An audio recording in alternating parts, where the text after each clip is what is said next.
How many hours did you work today? Is your work part of your identity, or are you feeling the pressure from the never-ending grind of hustle culture? Then this episode is for you.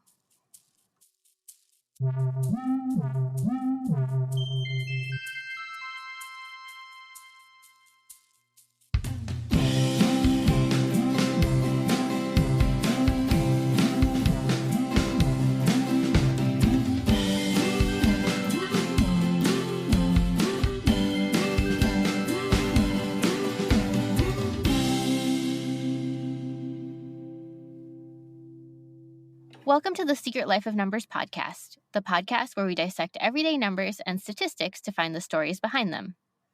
Each episode, we take a number or statistic and break it down. We will tell you where it comes from and what it means for you. Along the way, hopefully we will inspire you to think about the numbers in your own life.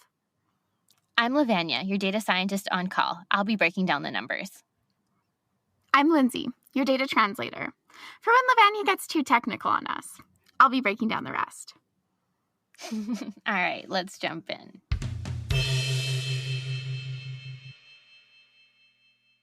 Today, we're talking about the 8-hour workday, if you hadn't already guessed. Yeah, this is part of our 8x8x8 series. We're kind of affectionately nicknaming it. We're talking about 8 hours of sleep. We're going to be talking about 8 cups of water. And 8-hour workday is another 8 in our daily lives that we thought we'd tackle. Yeah, another 8 that we experience without really thinking about it sometimes, I think. Yeah, so Lev, do you work 8-hour days? I'm embarrassed to say that I probably work on average a little bit more. Yeah. Mm-hmm.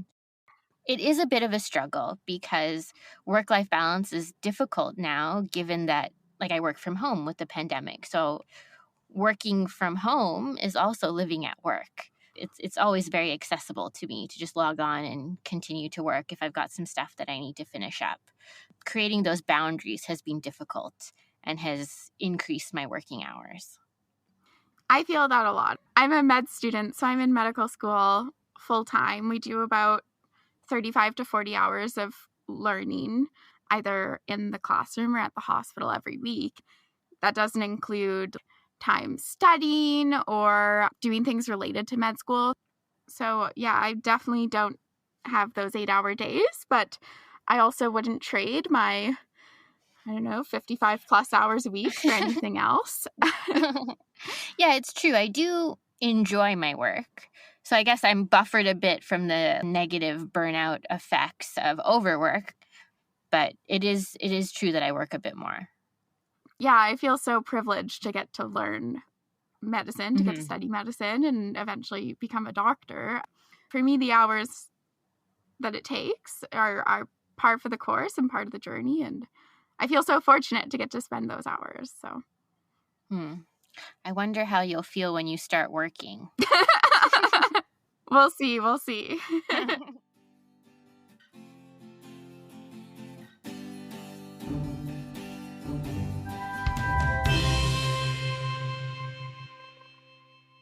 So I did a bit of research to see where this 8-hour workday comes from. How did we decide that we would work 8 hours a day? And I found that social reformer Robert Owen is kind of credited as the first person to articulate the 8-hour workday. He kind of phrased it as 8 hours of labor, 8 hours of recreation, and 8 hours of rest in a day. This came about in the early 19th century, and it was much better than the 12 or 14 hours a day that many factory workers, including children, were expected to put in at that time. Oh my goodness, 12 to 14-hour days, especially children, my goodness, compared to 8 hours. 8 hours does seem a lot more reasonable. Over the next 100 years, since Robert Owen, labor unions in the U.S. pushed for and won the adoption of the 8-hour standard in various industries. And in fact, Henry Ford from Ford Motors or Ford Cars brought the idea further into mainstream in 1926 by mandating a 5-day, 40-hour work week in his company factories. Wow. He really gave us a lot of things, like the assembly line. I think he was also quoted as saying, like, you can have your Model T in any color you want as long as it's black, which I think is such a cute saying. Well, not cute necessarily, Yeah. but I think it's applicable to a lot of things. Like, you can have it any way you want it as long as it's the one way that it comes in. Yeah. And then in 1940, Congress officially set the American work week at 40 hours, which is 8 hours a day if you're working 5 days. I think when we like our numbers, we like them to come out of, here's a systematic review that was like, this was the most optimal amount of time to work. This is more just kind of like, yeah, 8's a round number, and it gives you time to do the other things you have to do in life to keep yourself well. Well, it's funny you talk about studies because I too was like, I wish I had like some research to talk about. So I was curious about the relationship between productivity and how many hours you work. So I looked at a paper, and it's called Working Hours and Productivity. They were actually studying the working hours and productivity of people who work in call centers. And the reason they chose call centers is because it's part-time work. So there's variability in the hours. So that gives you some variability to analyze as well. Like, is 4 hours more productive than 6 hours, for example? Right. Mm-hmm. And what they found is that as the number of hours worked increases, the average handling time for a call increases. So the agent becomes less productive, is what they're saying, because they're taking longer to handle a call into the call center. Okay, so the call, like, let's say a call came in within the first few hours of a shift. It would take less time than if it was like the last call of the shift. Yeah. They're suggesting that the agents are becoming fatigued over time and less productive. That makes sense. Like your reaction time, like how much you're thinking would slow down as your cognitive load is just kind of increased, or you're tired, or you're hungry, or you're thinking about what am I going to do when I go home? Yes. And they also said that this kind of supports the growing body of literature surrounding work and productivity. So did they find kind of a sweet spot of optimal productivity for people who work at call centers? I don't know if there was like a sweet spot per se. I mean, they did say in their study of the people that they like surveyed and researched, the average working time was 4.6 effective hours per day of work. So because they're working part-time at the call center, but even within a shorter workday, they were seeing this decrease in productivity. Well, it's interesting that you brought up kind of this like shorter amount of time that we're productive, because one of the things that I looked into was Sweden had a study that they did about whether or not a 6-hour workday was better than an 8-hour workday. Oh, interesting. So they shaved off 2 hours. Exactly. So basically, like Gothenburg City Council initiated this 6-hour workday trial, and it started in February 2015, ended in December 2016. And they really wanted to see like what the impact of this shorter working day was on like health and different life qualities of assistant nurses. They wanted to look at, what was the difference between these two groups. So basically what they did is they had 70 nurses that trialed working 6 hours a day, and then 70 that worked the normal hours. So what they found was that the Svartedalen nurses, that was the trial group that was working those shorter hours, 77% of them reported good health. But then the Slangens nurses, I'm probably butchering these pronunciations, so I'm so sorry about that. They were working those normal hours, and their self-reported good health was only 49% of them. And then further, they looked at like self-reported alertness. So the nurses that worked shorter hours, 75% of them reported that alertness, whereas only 38% of the ones who worked longer hours did.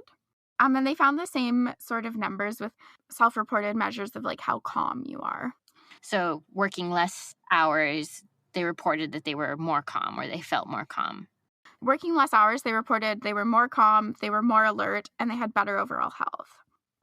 To look at some other measures, though, from this trial, they also found that the nurses working shorter hours had less sick leave and increased productivity. So they organized 85% more activities for their patients.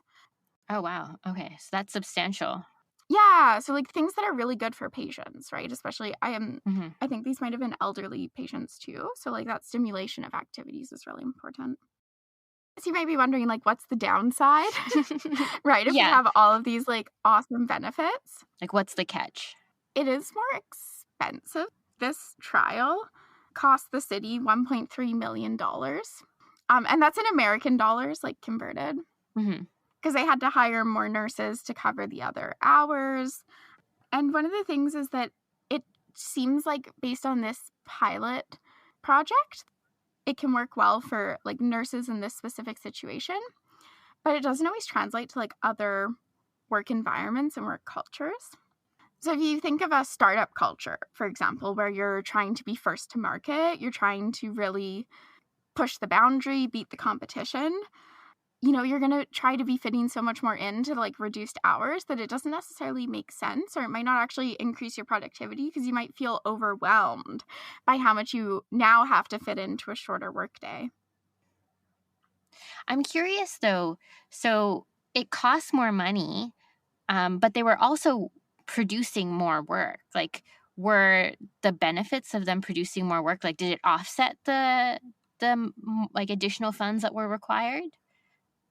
That's kind of a hard thing to measure. And to be honest, I haven't been able to find the final report from this study. Like, this study was conducted a few years ago, but I haven't been able to find like a published final report in a peer-reviewed journal. A lot of it's pieced together from different news articles that featured the project. So I don't know if the project is still being written up. Okay, or maybe it's like ongoing. I think the pilot part of it ended, but now analyzing the data. One of the things is, though, that it almost kind of bankrupt itself. Like, it was almost too expensive to actually do the project. Okay. So I don't know. It also brings the question of like, how do you put a monetary value on like improved quality of life? Yes, this is true. And so there's a few thoughts. Like Bent Lorenzenton, he's the lead researcher for the Svartdalen Care Home Project. So those are the nurses with the shorter hours. And one of the things that he brought up is that like work hours is just one part of work satisfaction. So if you work longer hours, but like we talked about, we're very satisfied with the things that we do. Like we find joy in the work. So like Yeah. maybe the silver bullet for improving like health and productivity and all those things, work hours could be part of it, but maybe it's also like the work environment. How can we incorporate things that people actually care about into their workday? Like, kind of making work a place that you'll find joy, or that you'll enjoy going to. Exactly. And how do we make it an environment that it's not bad for your health to work an extra 2 hours there? Yeah.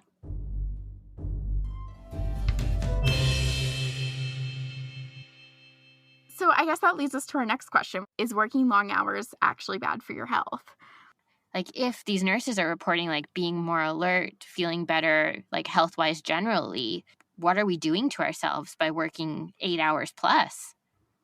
Yeah. So found a study. Oh, I feel like the way you said that doesn't bode well for what's coming next. So there was a systematic review published in The Lancet, which is a scientific journal.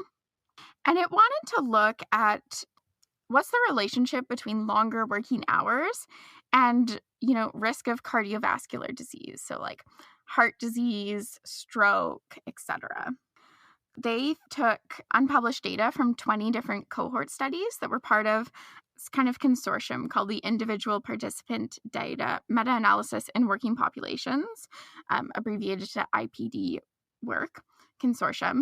And then they used open access data archives, so data that's not kind of behind a paywall or anything like that. And they wanted to look at what's the increased risk with longer working hours, if any, of these cardiovascular events. They ended up with a sample size of 603,838 men and women for looking at coronary heart disease. And for stroke, they had 528,908 data points from men and women. And one of the important things is that this is a cohort study. So these studies are following these people to see if they have an event happen. And if so, like, were they part of the group that worked really long hours, or were they part of the group that worked shorter hours, and seeing if there's any sort of significant difference. Okay, between the groups. Yeah. Follow-up for coronary heart disease, they had like a mean time across all the studies of about 8.5 years. And it was a little lower for stroke. It was about 7.2 years. And in their analysis, you look at different variables, right? And you kind of control for them. So things like socioeconomic status or sex, age, all those things. So if I'm understanding this correctly, you have these individuals who work various amount of hours at work, and then you're following up with them at like 8 years to look for cardiac events, and like 7.6 years to look for strokes. They're following up with them to see if it does happen, if there's something that we can learn about stroke prevention or cardiovascular disease prevention. Okay, and then they're also incorporating like other risk factors like sex, like socioeconomic status as well when they're doing this analysis. Because we know that cardiovascular health and cardiovascular disease and stroke are influenced by socioeconomic status and social determinants of health and age and sex. It helps give us a more clear picture of what might be contributing. Yeah. Basically, they had 2 bins that they put people in based on working hours. There were people who worked those standard hours, which comes back to our 8-hour workday. So they worked between like 35 to 40 hours a week. And then longer working hours in that bin was people working more than 55 hours a week. And basically what they found, this does not bode well for us, Okay. was that working more than 55 hours a week was associated with an increase in risk of incident of coronary heart disease. So the relative risk, or the risk that you will have coronary heart disease compared to people who work shorter hours, is 1.13. And the confidence interval doesn't cross 1. So that's a statistically significant increase in your risk of coronary heart disease. And they found similar findings for stroke at relative risk of 1.33. Those that work long hours have a higher risk of stroke than those working standard hours. It's a little bit of a stronger risk associated with stroke than with coronary heart disease, but there's still that risk. One of the things that's important, though, is this is just an association. So there's people that work really long hours that take really good care of their health. Genetics also play a huge role. Yeah, so I guess what you're getting at is like we're not sure if it's causal. No, it's an association. And I don't think we can ever really say it's causal because these are multifactorial diseases, right? So it depends on family history. It depends on all sorts of things about your level of physical activity and your diet and your like daily activities. So there's a lot that goes into it, but it's something to be mindful that like working long hours, if you're not taking care of yourself, it can be a risk factor for coronary heart disease. Yeah, exactly. And I think this leads us into an important discussion, and it's something that's been on my mind a lot, which is kind of this rise of hustle culture. I have heard this phrase, but I'm not exactly sure what it is. Is it kind of like you have your work and you also have your side hustle and you're always like, go, go, go, go, produce, produce, produce. I'll sleep when I'm dead kind of thing? That is totally the vibe of hustle culture. It's like work and productivity and like output over everything. And I found this really great New York Times article. It was written in 2019 by Erin Griffith, who's a staff writer at the New York Times. And it's titled, "Why Are Young People Pretending to Love Work?" Okay. With this article, she's basically asking the question. I'm going to directly quote this because I think it's such an interesting way of phrasing it. She asks, when did performative workaholism become a lifestyle? Yeah, because it's kind of like cool to be like, yeah, I worked 60 hours. Like I'm a boss. I could keep going. I'm like a machine. Yeah, like when did working too much and not taking care of yourself become a badge of honor? That's true. That's very, very prevalent in our current work environment, I think. I think social media plays a huge role in it too, because like it kind of plays into that performative bit of it. And she talked about how like there's different sayings that kind of go along with hustle culture. And like you said, one of them, like, sleep when I'm dead. Or like another one is like, you don't stop when you're tired, you stop when you're done.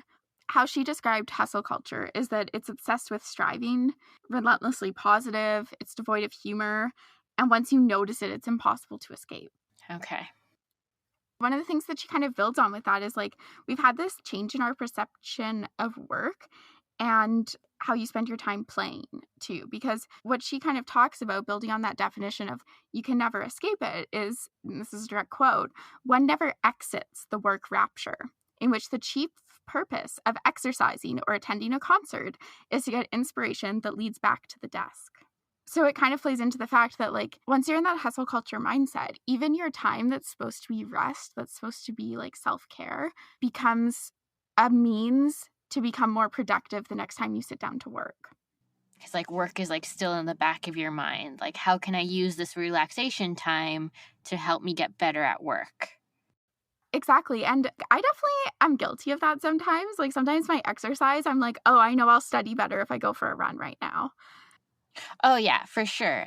I practice this as well. Like, I do the same thing. I'll be like, I need to run and clear my mind before I start working so that I'm focused and dialed into work.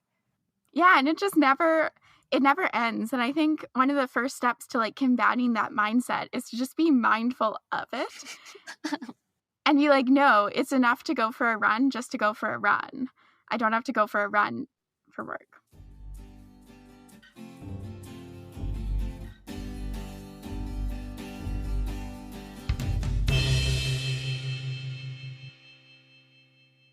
I have a question for you, love. Yeah.